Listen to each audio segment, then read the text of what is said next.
নমস্কার, আমি স্বপ্না বন্দ্যোপাধ্যায়।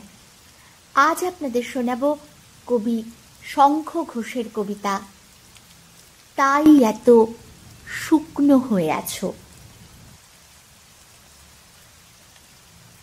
অনেকদিন মেঘের সঙ্গে কথা বলনি, তাই এত শুকনো হয়ে আছো।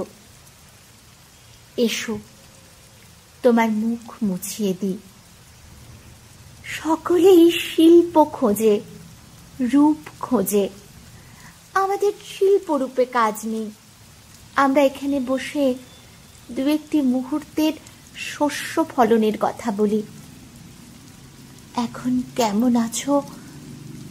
বহুদিন ছুঁয়ে তো দেখিনি, শুধু জেনে গেছি ফাটলে ফাটলে নীল ভগ্নাবশেষ জমে আছে। দেখো, এই বীজগুলি ভিখারির অধম ভিখারি। তারা জল চায়, বৃষ্টি চায়, ওতপ্রোত অন্ধকারও চায়।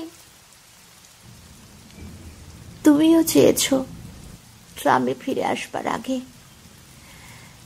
এবার তাহলে কোনো দীর্ঘতম শেষ কথা হোক। অবশ্য কাকেই বা বলে শেষ কথা?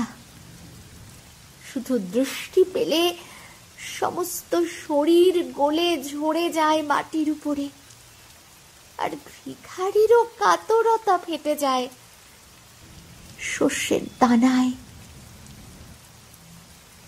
এসো, মেঘ ছুঁয়ে বসি আজ বহুদিন পর এই হলুদ ডুবানো সন্ধ্যা বেলায়।